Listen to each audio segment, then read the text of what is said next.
Great. Well, I want to thank you all for joining us for this virtual user group, CICS. And today we have a great program for you. We've got a couple of things to take care of before we get on with our program. So I'm going to make sure that all of our attendees are able to just enter. So I've disabled the waiting room so people coming in to get settled. But again, I want to thank you for joining us for the iTechEd virtual user group session. If you've only participated in the CICS sessions, there is actually a DB2 and an IMS session that you can also participate in if that's of interest. In some months we have 2 meetings, and then some alternate months we have 1 meeting. So I encourage you to check those out. You can find out all the information at the iTechEd website. If this is your first time here or we haven't met, my name is Amanda Henley. I'm the co-host of these sessions, and I am also the managing editor over at Planet Mainframe. So our agenda for today, we have introduced the session, so that's taken care of. We're going to take a look at our sponsors. We'll have our presentation followed by Q&A, have some news and articles to share with you, and then we'll announce our next session. Our partners for this series, Virtual CICS, Broadcom, IntelliMagic, Data Kinetics, and Planet Mainframe. You can find links to all of these companies at the CICS website. I encourage you to check them out because they actually all have great resources for you, including the Broadcom community pages. So if you're got some questions that you need answers to and want to do some of that community collaboration, I encourage you to go and check out those pages. And now we're ready to get started. I'm going to introduce James. And while I'm doing that, James, if you want to go ahead, and I'm going to stop sharing. We're here today for using CICS Artifacts to build web service APIs. And our presenter is James Alexander, who is a software engineer with over 4 decades of experience in mainframe systems programming. He was with HostBridge Technologies, which was acquired by Broadcom last year. And prior to that, he was actually head of IT services at Oklahoma State University for 22 years, where he saw the integration of different technologies and created a uniform business solution. So we've got a lot of expertise here. So James, welcome. We're glad to have you.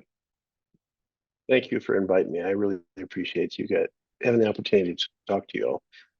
I'm a little remote today. I happen to be in Bangkok for the last couple of weeks, so I'm a little bit away from home. If I look a little tired, it's probably because I am. I hope you don't mind. So let's hop right into it. I'm not much of a believer in slides, so I only have just a few slides to work through. And then I really like showing the product, showing what we're capable of doing. So what's the problem that we're trying to solve? We all have legacy applications that still run the business day in and day out.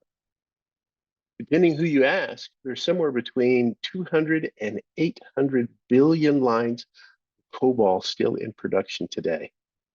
We've got tens of millions invested in it on a company basis, and some companies have much more invested. Nobody wants to use a 3270 terminal. Everybody wants to use a web application, or better yet, a phone.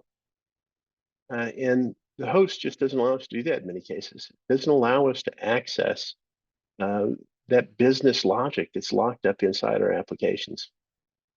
We need to find ways to be able to get to that logic. And you've got some choices available to you in doing that. You could, if you chose to, rewrite applications. You could move them off the host. There's problems with both of those. Big problems. First off, it takes a long time to do that. You try to rewrite your applications or try to migrate off the host, it's going to take you years. Is it going to be worth spending 2 to 3 years on that? And you can mitigate some of that time by throwing money at it. It's already going to be expensive to try to migrate off the host or rewrite applications. You can throw money at it and try to reduce the time. But the biggest problem is not time or money. The biggest problem is risk. Changing a single line of code introduces risk into your environment, and you can't afford that. changing all your applications, moving all your applications off the host, the risk is outrageous. You've got to find different ways of doing that. What are the requirements you're really trying to get here? You want to reduce the cost of bringing your mainframe into an API world, be able to interact with those applications. You got to reduce the cost, and you got to be able to use those existing assets you already have in place, those assets that are locked up inside of CICS. You don't want to have to buy new expensive skill sets to be able to do that. You either want to use existing skill sets or easy to learn skill sets. Most importantly, you have to minimize the risk. And the best way to minimize the risk is by not changing a single line of code for your CICS applications. Leave all that code exactly where it lives today. Reuse it, regardless of the type of artifact it is, whether it's a visual transaction. And what I mean by a visual transaction is a transaction where the business logic and the presentation logic is all intermingled in the code.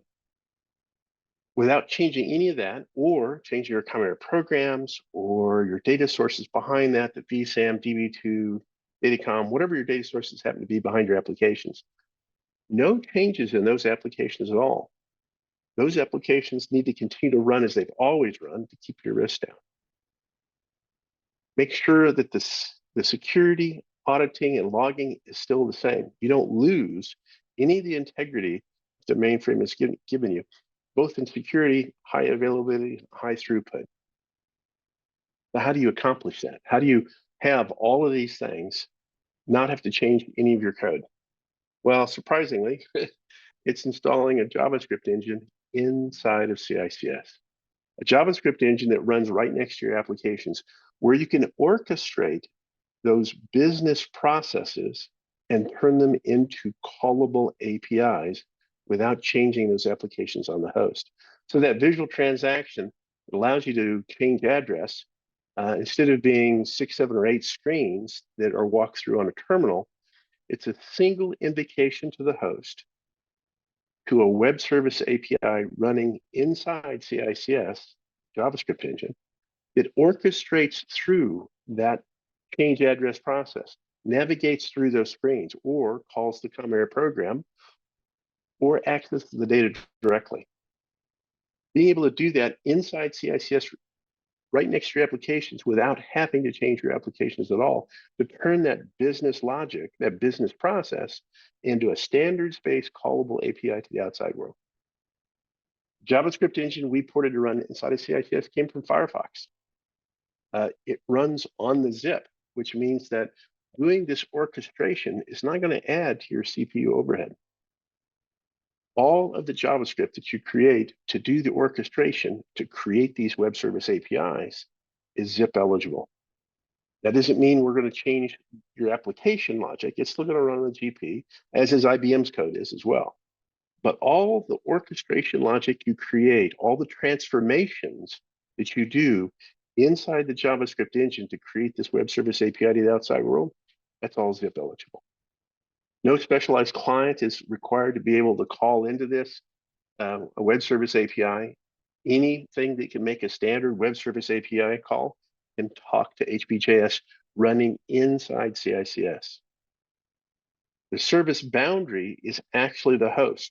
So the services come directly out of the host, not out of some middle tier, not out of some other application running off host, but the services, the web service APIs are coming directly out of the host. Most of the time, that invocation is going to be HTTP or HTTPS, but maybe you want to use MQ to transport those web services outside the host. You can also call HBJS via CICS links or EXCI, or anything that you basically can talk to CICS with, you can call HBJS. Installing HBJS inside your environment to be able to create these web services doesn't change any of your options you have available to you inside of CICS when it comes to high availability or high throughput. So if you need to run 3 or 4 CICS regions to support high throughput, you can do that with HBJS, either running in a single region or in multiple regions, just as you would with any other application. API to the outside world, it can be whatever you choose. JSON, XML, SOAP, it can be RESTful. It's your choice. You could even use binary data in and out of the host if that's what you wanted to do. There are no requirements to lock you into a specialized API or an API that might not suit your environment. So I've got one more slide, and then we're going to hop into actually looking at code, because I'm a guy that likes to see things and how they work. So we're going to take a couple of different artifacts that live inside of CICS in the demo I'm getting ready to do. The hardest artifact to deal with is a visual transaction, a transaction that was only meant to run in a terminal. And that's the standard part of my demo I've done dozens of times. I'm going to really kind of just take a look at the code a little bit, help you understand exactly how it works, but I'm not going to go into a lot of detail. We can also call any Chimera programs or go directly at any data. So if we want to go at vSAM or Datacom or DB2, which is what I'm going to do today, we can do that as well. Now we're running inside of CICS, but so when we access DB2, we're really accessing DB2 through that CICS to DB2 link.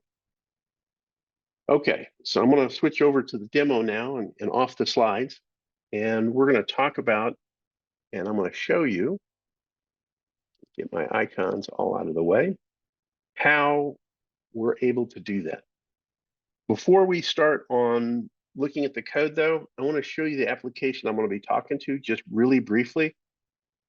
And it's a real simple application. It's an IBM sample application. It's probably 20 or 30 years old. It's a stock portfolio trading application. And I got 4 stocks in my portfolio, and I can get real-time quote buy or sell shares.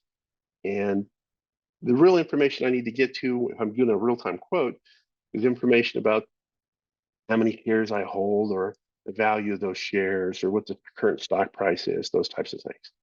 So this is a really simple application. I'm not going to dwell on it. This is the application we're going to use the business logic and turn the business logic here into web service APIs. So let's take a look at the code. And the development environment I'm going to be using today is Eclipse. We have in beta VS Code. VS Code allows us a bigger audience to be able to use and be able to write the JavaScript. I'm going to use Eclipse today because I don't want to have to deal with a beta in front of a demo and all you people. So we'll stay with, although I am going to show you a little bit of beta tooling that we've got available to us. So this is Eclipse, and it allows me to interact with Postbridge running inside of CICS. There's a plugin that's added to Eclipse that allows us to do that interaction. I can see my host and the services that are available to me there. I can have my local application or my local files here. If I want to use Git or some other source control, anything that integrates into either VS Code or into Eclipse, we can use as source control for the services we create. I'm going to create a real simple web service here. By the way, everything I'm doing is live, so if I stop talking every once in a while, because I can't type and talk at the same time.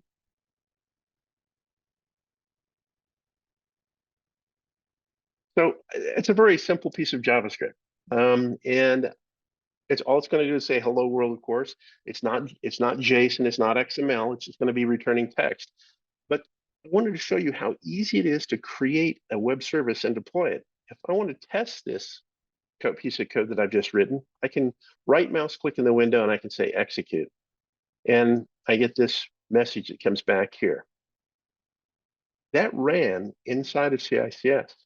What just happened was that piece of JavaScript was sent to the host, syntax checked, compiled, and executed inside CICS, and the results of that execution was sent to me here. If I want to deploy this as a web service, all I have to do is do a right mouse click and make, and it's going to tell me build complete. Oh, it's asking if it's okay if I replace my existing hello world. Then it tells me build complete, and I'm able to interact with that application. I'm able to execute that JavaScript here from my Eclipse. And when I did the make just now, it compiled and saved that JavaScript inside the host. So now I can actually invoke that service from any application outside the host. So let me hop over here and show you how I can actually execute that from a web service. I can get that out of my way. I can come over here and I can invoke that hello world from a browser.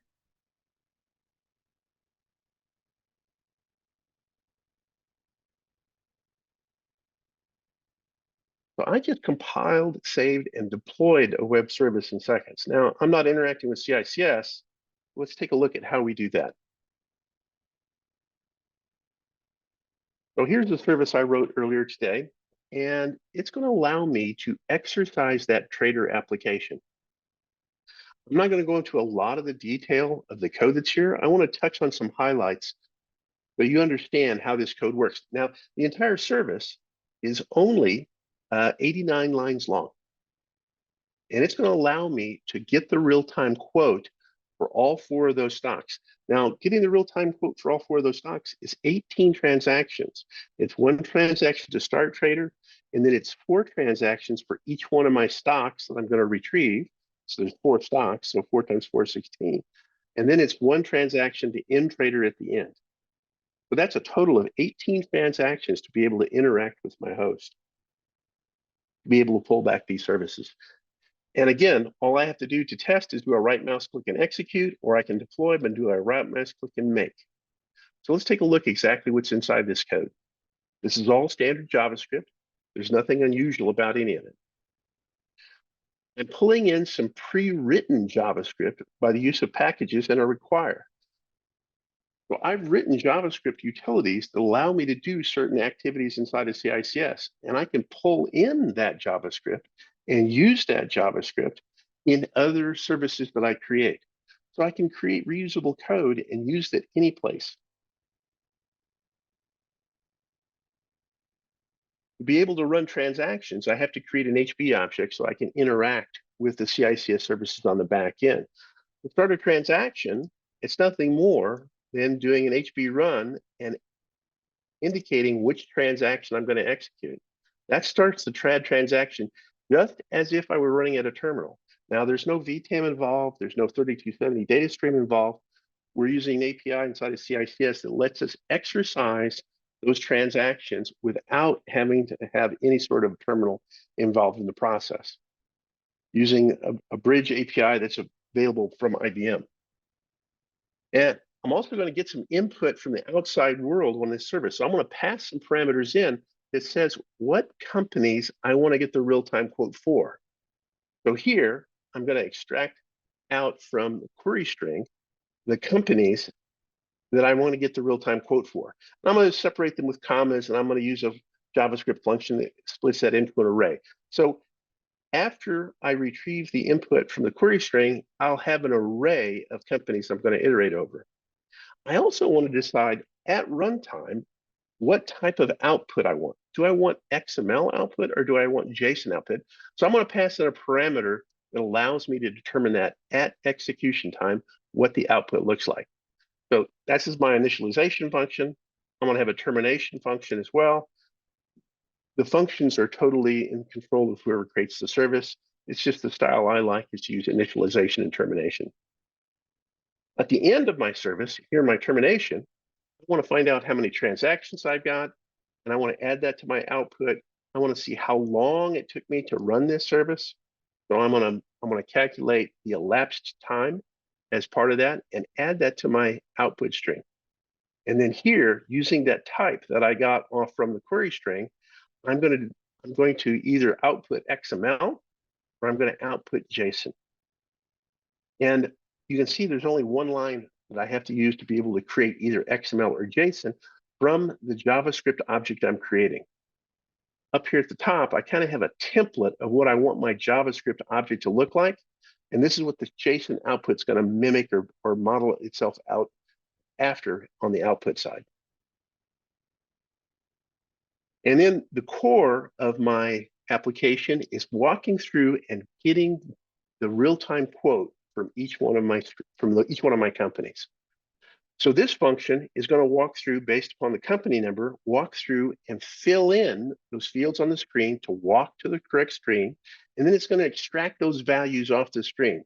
Now, how does it do that? Am I doing screen geometry to be able to interact with those applications? Do I have to know what row and column a field's at to be able to either fill it in or extract a value off the screen? The answer is no. I actually use the real field names the programmer chose when they wrote the application. So when I'm setting the company number to option here, that's a field name that's on the screen. When I'm setting that menu screen that's in between where I selected a real-time quote or buy or sell after I've selected the company, I'm filling a field called Op2. That's a field the programmer chose when they originally wrote the application. Now, how do I know what these field names are? Do I have to analyze code? Is there some sort of special process I've got to do to extract that information?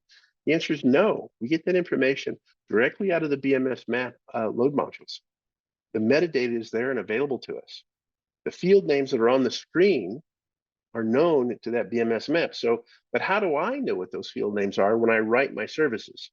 Well, we've got tooling that lets us do that. Let me switch over to my browser here and go to the Application Explorer. Now, this is some beta tooling that will be part and with the VS Code that allows us to walk through our transaction just as if I were at a terminal. Now, this looks like a terminal, but it's not. It is not a terminal. This is actually a conversation with HBJS running inside of CICS. And there's enough information in the conversation that this web application has with HBJS that it's actually able to recreate what the screen looks like. This is not a 3270 screen.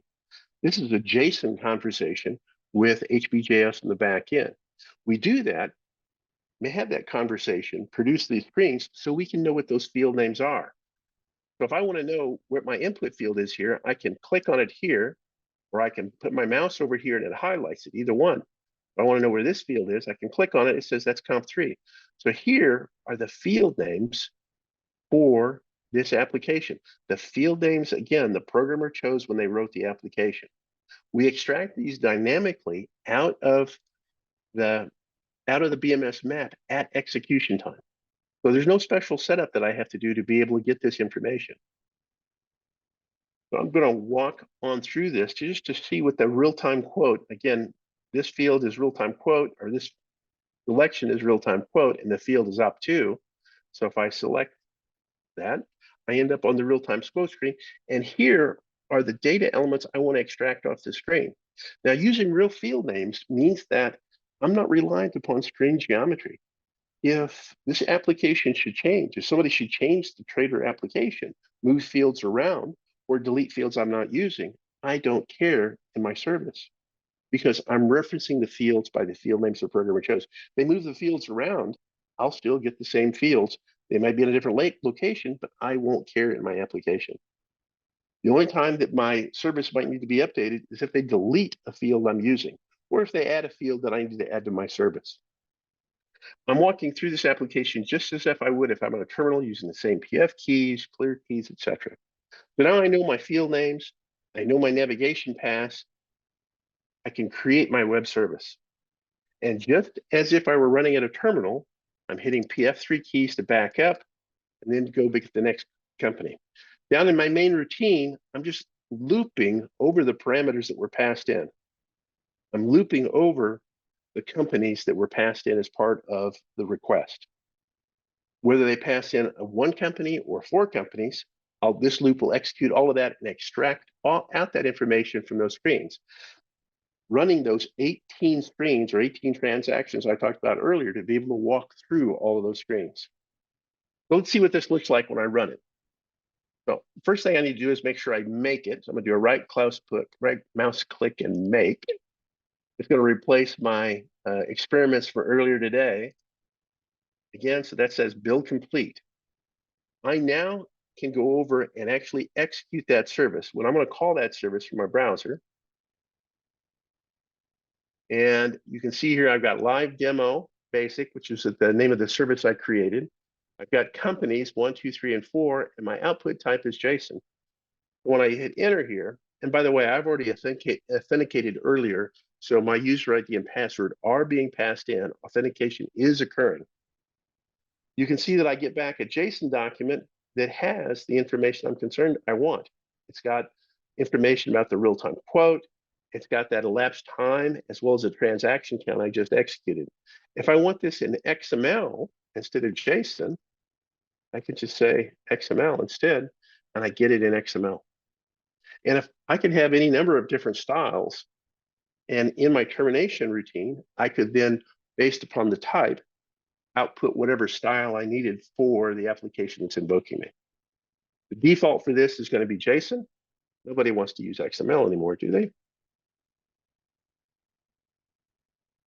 And again, if I want to just do one company or two companies or three companies, it's at my decision at the time I do the invocation based upon the parameters I'm passing in.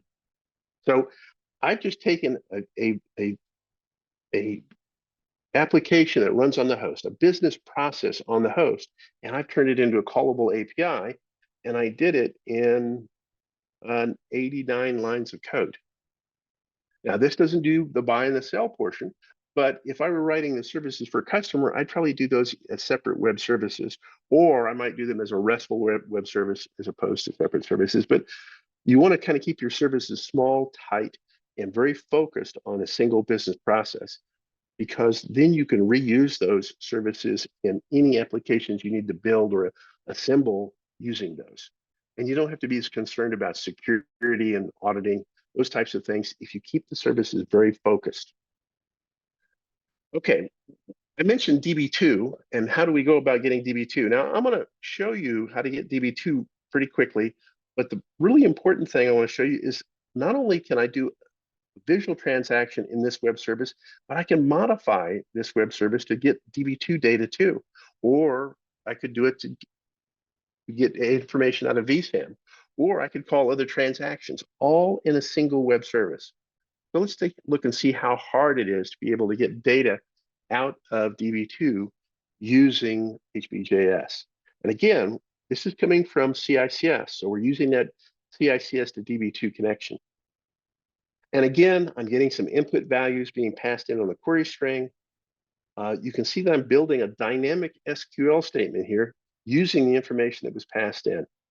So I'm able to create this SQL string with the start date, end date, and the company where I want to get stock out of it. So this is a small DB2 table that's got several different stocks in it and 10 or 15 years worth of stock for each one of those records for each one of those stocks. And all I have to do is a single request here, or a single statement that says, okay, pass this SQL statement over to a routine that I've written that's part of the HBJS distribution. And this is all written in JavaScript. And it will do the prepare, the open, and the fetch for all the rows of information and return back to me the results of that. I'm taking that result and simply adding it again to a JSON doc or a JavaScript object. And then I'm going to take that JavaScript object and turn that into JSON for the outbound side. So I can actually get information out of DB2 in as few as 41 lines of code, passing these parameters in. So let's take a look and see how this works when I run it.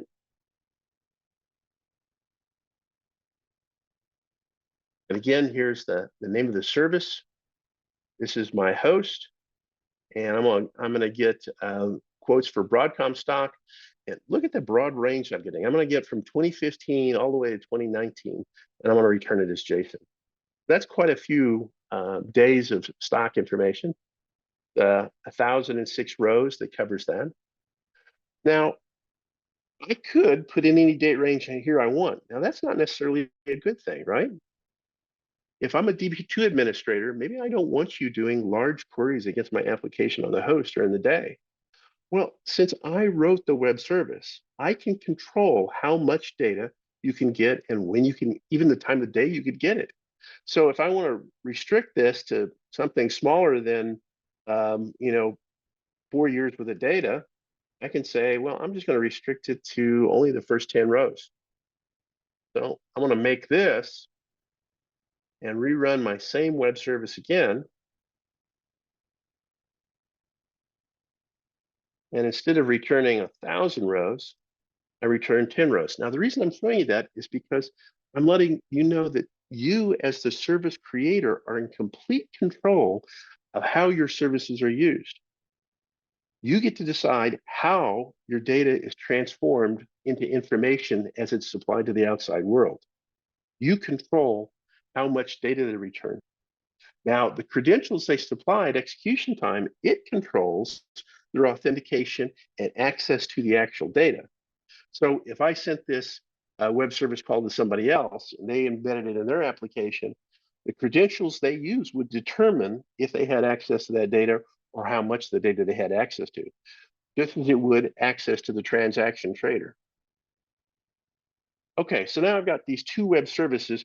What if I want to get DB2 data back over here and make it part of this this web service? How hard would that be? Well, I could take all of this code and embed it inside my inside of this and get DB2 that way, or I could take the logic that I have here and turn it into that package. Remember at the top I said I can include packages, pre-written JavaScript, so I can reuse that logic over and over again. So if I take this and instead of making it responsible for getting information from the query string and how to output it, if I just turn it into a function, something I can call that does that for me, and then I can turn that into a package. Let's see what that looks like. So here's a package with the same basic logic as I had in the web service I created, but now this doesn't have an interface to the outside world. It's only made to be invoked by other pieces of JavaScript creating those web services. So I don't have to get the company start date, end date from the query string. I do it by simply passing those parameters in when I call this function. I'm still assembling the SQL. I went ahead and added a restriction so I can only get 10 rows of data. The same result set's going to come back. And I'm going to append it to the same piece of the same JavaScript object. But I'm going to just return it. I'm not going to process it. I'm not going to do anything with it. I'm just going to return it. To call this package, all I have to do is have a couple of statements here. One, that requires the package into my piece of JavaScript that's going to use it. And then I just have to do an invocation for this method. So let's make this. Build complete. I'm going to copy this right here. And I'm going to go back to my live demo. And I'll add this at the top. I now have access to the functionality that's in that package. And a package can have dozens and dozens of utilities or functions or methods inside of it, not just one like this package does. Now, the other thing was I need to invoke this. So I'm just going to copy this statement right here and go back over to my live demo basic. And I need to add this to my output. And where should we do that? Well, let's do that. Let's go ahead and do that right in our terminate. So right here, where I'm adding status, I'm updating my train count and elapsed time, I'm going to add that DB2 data to my response object before I output it. Say response.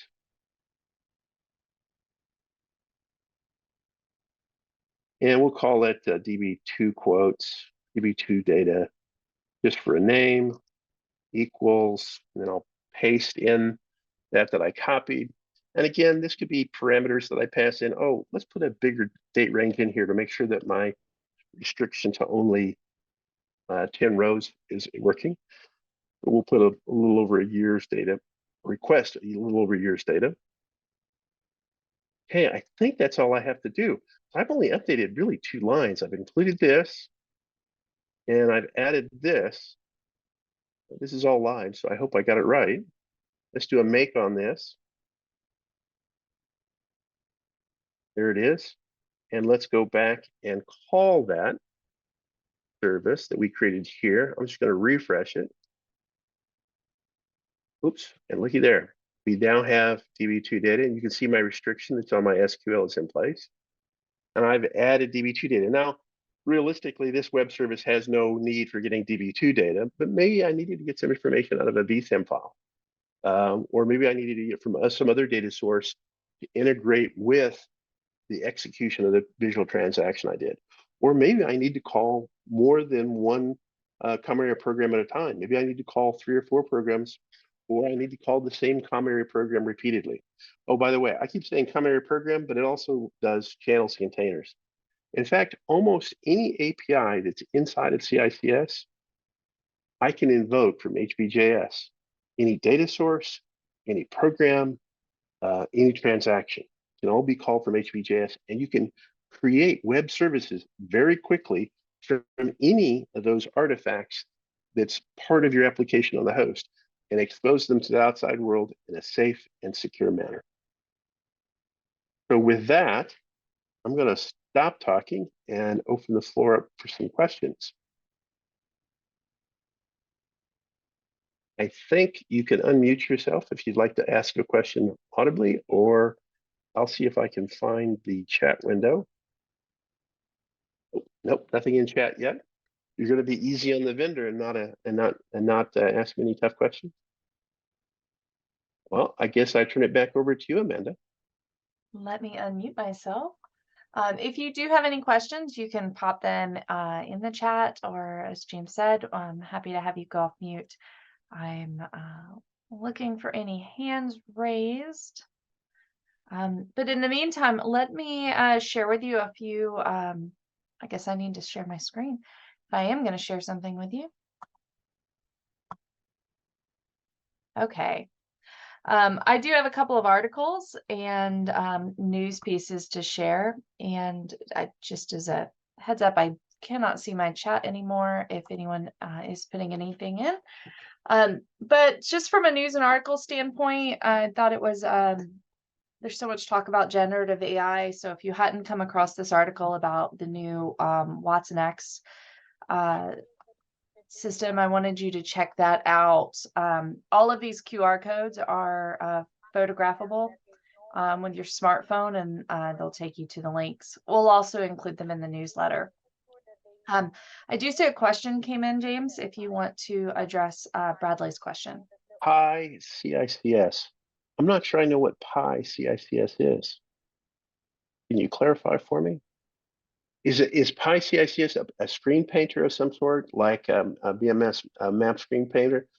Yeah, then the answer is yes. We can interface to it. Whether we get real field names or not is based upon where the metadata is that describes those field names. If it's using BMS under the covers for the screen painter, then we can absolutely get it. If it's not, we've interfaced to multiple different screen painters before to be able to extract metadata out of those screen painters to be able to create that. In a worst case scenario, let's say that Pi generates a 3270 data stream. We're still able to interact with that, even though it's a 3270 data stream, and be able to interact with the application. Now, unfortunately, if it's a pure 3270 data stream, I am not able to get real field names because I don't have any metadata that points to it. But that's a rare case. So if Pi has the ability to give us that metadata, or if it's using BMS underneath the covers, and I can interact with it and I can get real field names. But I've yet to find an application, and this is not an exaggeration after 18 years, I've yet to find an application that we couldn't interact with. Thanks, James. So I've given you a moment, but to check out these articles, and I was saying with the QR codes, you can just take a picture of them, but they're also in the newsletter. So if you registered for these sessions, you'll be able to get the newsletter that comes out on the alternating months. And in that newsletter, we'll also have James's session recapped, as well as information about the next session that I'll also give you today. I wanted to let you know some other ways to get involved apart from the newsletter and participating. We have newly combined our all of our user groups on Twitter. And so now you only have to follow mainframe VUG for virtual user groups to get all the information. You don't have to follow multiple groups. We do have a dedicated Facebook and a LinkedIn group for you. And again, all the videos get posted on YouTube and on our Kick site. And let's see. Again, thank our sponsors for partnering. Encourage you to check them out and say thank you. And for our next meeting, so we're going to be talking to Andy Wright, IBM Master Inventor, about kicks and recovery. If it's not posted yet, registration for this event will be posted up later today. So you can go ahead and get that marked on your calendar. With that, if there are no other questions for James, which I don't see any coming in, James, I want to thank you so much for being our presenter today and walking through such a great detailed demonstration for us. Thank you for the opportunity. All right. Y'all have a great rest of the day.